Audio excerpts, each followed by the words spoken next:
Good morning, friends. This is the chapter 1 of class ninth English, The Fun They Had. In this chapter, we will see the short summary of this The Fun They Had chapter, and I will discuss it.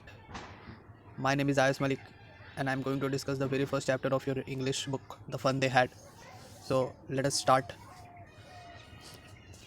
Uh, the Fun They Had summary will help class 9 students learn about this chapter in English literature with great ease.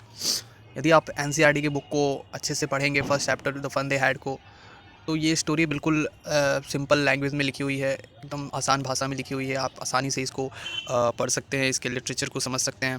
And the fun they had throws light on an interesting aspect of the technological world we will have in the future. तो ये जो पूरा कहानी है या एक pros है, ये बिल्कुल हमारे आने वाले फ्यूचर को दर्शाता है कि हमारे आने वाले फ्यूचर में किस तरीके से हमारे जो आसपास की जो दुनिया होगी वो कितनी टेक्नोलॉजी पे डिपेंडेंट होगी और क्या क्या उसके कॉन्सिक्वेंट होंगे। ये सारी चीज़ें इसमें अज्यूम किया जाता है। The consequently it is set in the future where two children discuss the way thing function in the earlier days.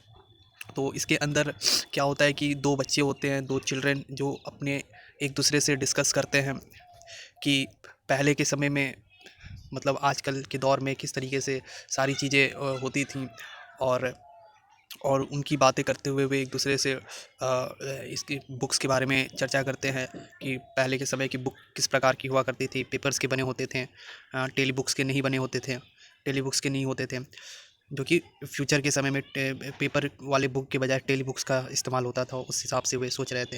And it is rather interesting to read about the conversation between the little kids. तो वो दोनों बच्चे के बीच का जो conversation है, that is all there in this the fun they had. They get fascinated by the concept of school which prevailed in the days of their grandparents। तो वो स्कूल के कॉन्सेप्ट से भी फैसिनेटेड हो जाते हैं कि उनके जब ग्रैंड पेरेंट्स थे तो उस समय के जो स्कूल हुआ करते थे वो किस प्रकार के होते थे। क्योंकि जब जिस समय जिस फ्यूचर में थे वहाँ की जो स्कूल थी वो बिल्कुल अलग तरीके की स्कूल थी। जिस स्कूल को आज हम लोग जानते हैं उस प्रकार की नहीं होती थी फ्यूचर में, नहीं होती है फ्यूचर इनके, नहीं होती थी फ्यूचर में। तो इस चीज़ की, सारी चीज़ की इसमें वो बात करी जाएगी। And moreover they also talk about how those days were much more fun. तो साथ ही साथ ये इसके बारे में भी चर्चा करते हैं कि पहले के समय के लोग कितना ज़्यादा मजाक किया करते थे। क्योंकि उनके समय में, फ्यूचर की बात करें, इनके समय में उतनी स्कूल की लाइफ, ये सारी चीज़ें नहीं होती थी। क्यों नहीं होती थी, इन सारी चीज़ों का भी हम देखेंगे इसके समरी के अंदर। The fun they had does show the reality of technology taker over in the near future. तो ये जो चैप्टर है ये हमें थोड़ा सा आगाह कराती है कि आने वाले समय में जब हमारी पूरी दुनिया टेक्नोलॉजी पे डिपेंडेंट होगी तो हमारा जो वर्तमान है वो किस प्रकार का हो जाएगा। तो शुरू करते हैं। तो ये स्टोरी शुरू होती है जब दो बच्चों से, जिनका नाम, एक का नाम होता है मार्गी और दूसरे का नाम होता है Tommy. And it take place in the world of future. तो ये जो कहानी है बिल्कुल फ्यूचर के पर्सपेक्टिव से है। फ्यूचर में है दोनों बच्चे, जहाँ कंप्यूटर्स का बोलबाला है, कंप्यूटर्स डोमिनेट करते हैं सारी जगह। मतलब हर एक चीज़ में, जहाँ चाहे वो पढ़ाई से लेकर हर एक छोटी छोटी चीज़ तक में कंप्यूटर्स एंड रोबोट्स, इन सारी चीज़ों का इस्तेमाल होता है। More over it also shows the how the concept of school and classrooms has transformed completely. साथ ही साथ इसमें ये भी देखने को मिलता है कि जो स्कूल का कॉन्सेप्ट है या क्लासरूम किस प्रकार के अभी होते हैं, वो बिल्कुल उस समय फ्यूचर में जाकर बिल्कुल बदल से गए हैं और किस प्रकार के हो गए हैं वो देखेंगे हम। तो ये जो कहानी जो है ये शुरू होती है 2157 में, जब मार्गी अपने डायरी में लिखती है कि टॉमी को एक बुक मिला। See Tommy had found a book. Tommy को एक बुक मिला and this book was a Tommy's grandfather. और ये जो बुक था वो टॉमी के ग्रैंडफादर का था। And when he was a little kid, जब उसके ग्रैंडफादर, टॉमी के ग्रैंडफादर, जब वो छोटे थे, जब वो बच्चे थे, तो वो इसका इस्तेमाल किया करते थे। वो बुक टॉमी को एक दिन मिलता है। And Margie learns about how they use to print all the stories of paper back then.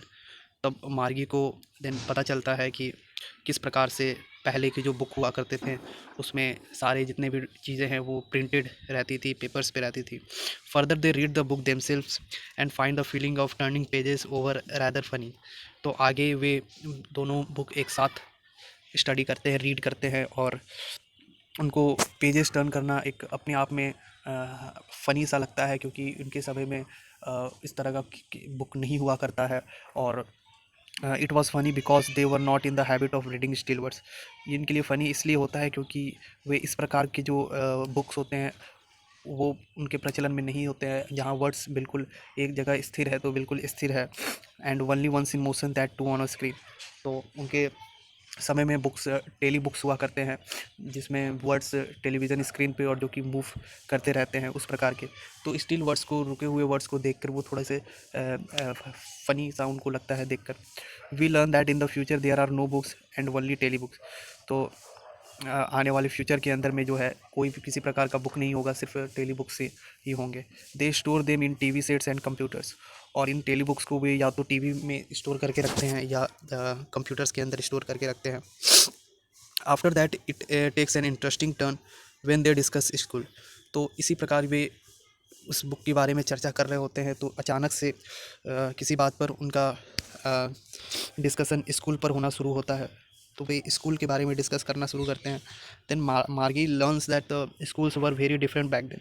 तब मार्गी को ये पता चलता है कि पहले के जो स्कूल है, मतलब हम लोग अपने हिसाब से देखें यानी आजकल के समय के जो स्कूल है वो बिल्कुल डिफरेंट है उनके स्कूल से जो कि फ्यूचर में है। They had actual persons who were teachers. तो अभी के जो स्कूल्स हैं, मतलब हम लोग अपने हिसाब से देख के चलें तो अभी के जो स्कूल्स हैं उनमें टीचर्स होते हैं, एक्चुअल पर्सन्स होते हैं। तो ये जो चीज़ है उनके लिए सरप्राइजिंग सा था, क्योंकि उनके जो उनके कोई कोई टीचर नहीं होते थे और उनके सिर्फ रोबोट्स होते थे जो उनको पढ़ाया करते थे। तो ये जानकर कि एक्चुअल पर्सन्स उन्हें पढ़ाने वाले हैं, ये सुनकर उनको थोड़ा सा सरप्राइज सा उनको महसूस हुआ। Moreover she does not like school because of lot of reason. तो साथ ही साथ मार्गी को स्कूल, जो उनका स्कूल था वो पसंद नहीं था, रोबोट्स का जो स्कूल था वो पसंद नहीं था। क्यों? The school she were study does not have any classmate. क्योंकि जिस स्कूल में वे पढ़ती थी उनमें किसी प्रकार का कोई क्लासमेट्स उनके नहीं थे, कोई बच्चे नहीं थे। In fact it does not even have recesses और प्ले ग्राउंड। और साथ ही साथ ना उनमें किसी तरह का रेसेस हुआ करता था, टिफ़िन हुआ करता था, और ना ही खेलने के लिए किसी तरह का प्ले ग्राउंड होता था। तो वे एक्चुअल में पढ़ते कहाँ थे? तो मार्गी and Tommy study in virtual classroom. Way actual में वर्चुअल क्लासरूम के अंदर पढ़ते थे, जिसमें रोबोट्स हुआ करते थे टीचर के तौर पे। और most importantly her school is next to her bedroom only.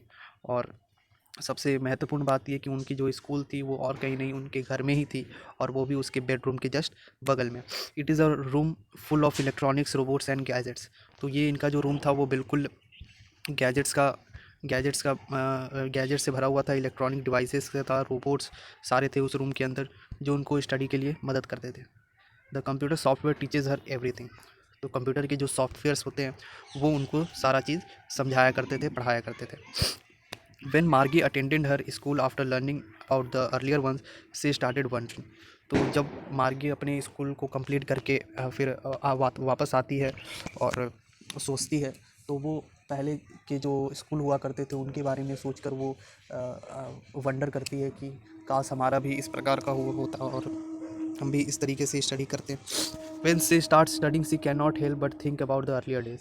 तो जब वो अपने क्लास के अंदर, उस वर्चुअल क्लासरूम के अंदर स्टडी करती है, तो वो अपने आप को रोक नहीं पाती और लगातार वो पहले के समय के बारे में सोचते रहती है कि किस प्रकार से लोग पहले पढ़ा करते थे, कितना इन्जॉय किया करते थे स्टडी को, क्लासरूम में जाते थे, लोगों से इंटरेक्ट करते थे, स्कूल के अंदर कितना मस्ती होता था, ये सारी चीज़ें। तो when she starts Margie's wonder about the fun her grandparents would indulge in. तो वो अपने ग्रैंड पेरेंट्स के बारे में सोचती है कि उनके जो ग्रैंड पेरेंट्स थे वो कितना इन्जॉय करते थे अपने स्कूल में करते होंगे। See imagine kids from different neighbourhoods coming together merely to attend school. तो ये भी इमेजिन करती है कि उसके आस पड़ोस के जितने बच्चे हैं वो एक साथ आकर एक ही स्कूल में जा रहे हैं और सारे इन्जॉय कर रहे हैं। More over the fact that they were taught the same thing mutual.